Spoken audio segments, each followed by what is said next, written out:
Before we begin, I would like to borrow your imagination if I can. Now, I'm going to describe a bird, and I want you to think in your head what it is, all right?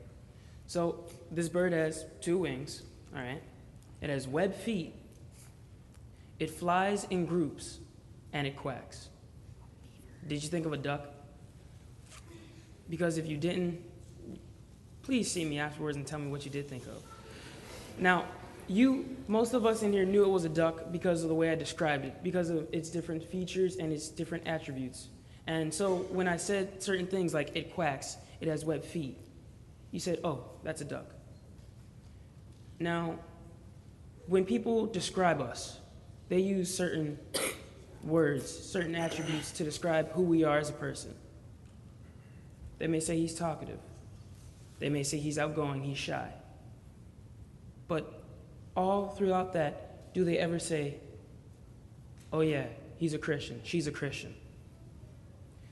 Tonight we're going to look at 5 things, 5 attributes that should let others know who we are as Christians. The first being joyful. As Christians, we should be joyful, but not in everything. We shouldn't be joyful in sin or destruction. Psalms chapter 37, verse 4 tells us, David here tells us that delight yourself also in the Lord, and he will give you the desires of thy heart. So David the psalmist tells us to delight, to take joy, to find joy in the Lord. But also in verse 5, he goes on and he tells us not to just to take joy, but to commit your way unto the Lord. So the first shows what we are to take joy in, and that is the Lord, and that we are to commit our way. We are to take action. But there's going to be times in our Christian fight that we get weary, we get tired, and we don't see why we should have joy. Well, we should have joy because of the promise of heaven. And Revelation chapter 21, verse 4 tells us that in heaven, certain things just won't be there. Certain things just won't exist.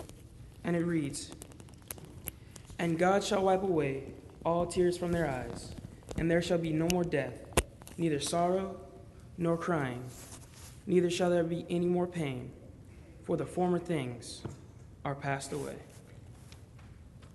No tears, no death, no pain, no sorrow. That's something to be joyful about. The next word that should describe us as Christians is an example. And once again, Paul puts it best in 1 Corinthians chapter 11, verse 1, where he says to us, be followers of me as I follow Christ. And to the world, we are to be that example. We are to be someone that they could follow because we ourselves look like Christ. So we are to be J, joyful, and E, an example. And the thing about it is, Jesus was described a certain way in John chapter 1, verses 6 through 9. The writer of John puts it, there was a man sent from God whose name was John. The same came for a witness, to bear witness of the light, that all men through him might believe. He was not that light, capital L, but he was sent to bear witness of that light, capital L. That was the true light, which lighteth every man that cometh into the world. So here 2 people are described. First, there's John the Baptist, who was sent to prepare the way for that light, which is Jesus. And as Christians, we are to be emulating, copying, mirror images of Christ. So we ourselves are to be light. And Matthew chapter 5, verses 14 through 16 tells us what kind of light we are to be. And it reads, ye are the light of the world. We are the light of the world, a city that is set on a hill that cannot be hid. Neither do men light a candle and put it under a bushel, but on a candlestick, and it give light unto all that are in the house. Let your light so shine before men, that they may see your good works and glorify your Father, which is in heaven. So here we see that We could be an example for bad because Matthew tells us through Jesus' words that we are to be a light into the world, that they may see our good works. And our works should not only be good, they should be glorifying our Father, which is in heaven. So next, we should be sincere, or sincereness should describe us. And 2 Corinthians chapter 8, verse 8, here we find Paul. And he tells us that I speak not by commandment, but by occasion of the forwardness of others, and to prove the sincerity of our love. Paul here is telling us that, yes, I am commissioned to go out and speak, but that's not the only reason I'm doing it. I'm doing it because I love saving souls. Souls are what is important. And he says he is doing it after the example set by Jesus. Because if there was anybody in the Bible, in this whole world, that ever lived that was more sincere, it was Jesus. Jesus could take an everyday example, like in John chapter 4, going to the well, getting water. He takes that and makes a spiritual application and saves a woman's soul. And also in John chapter 4, verse 35, he is with his disciples, and they walk by a field, and the field is ready to be harvested. And Jesus says, lift up your eyes and look at the fields, for they are white to be harvested. Now, the disciples are there. They see the field too. But Jesus isn't talking about the earthly field. He's talking about the souls and how they are ready to be harvested. And the only thing that we need to do is go out and harvest for Jesus. But the thing with sincereness is it has to come with honesty. And we can't be a sincere hypocrite. We can't be someone that, yes, when I say what I say, I mean it, but only when you're in front of me. We are to follow the example of Matthew chapter 5, verse 37, where it says, let our yeses be yeses and our noes be noes. Because if we show that we are hypocrites to this world, they will not pay any attention to what we have to say because we will blend right on in with the others. We will not be an example. We won't be a light. We'll just be a part of the darkness. Which leads me to my fourth point. We are to be unique. And I would like to go back to the illustration Jesus used. We are to be a light, a candle. Now, let's just imagine for a moment that it's pitch black in here. All right? And someone with a candle that's lit walks in. Guess what? All our attention is going to immediately gravitate to that light because it is different from what is all around us. And now, let's say that person with the light is a Christian. And then there comes in another person. This person isn't a Christian. So they have a candle, but it's not lit. And they walk into the pitch black room. What do you see? No difference at all. It's the same. It's as if they didn't even walk in. But then there are Christians who let their candle light be put out by the devil, by whatever. So let's say someone that had a candle that was lit walked in here, but it's not lit anymore. It's the same as not having a candle. So we must let our candles be lit for Christ. We must be unique.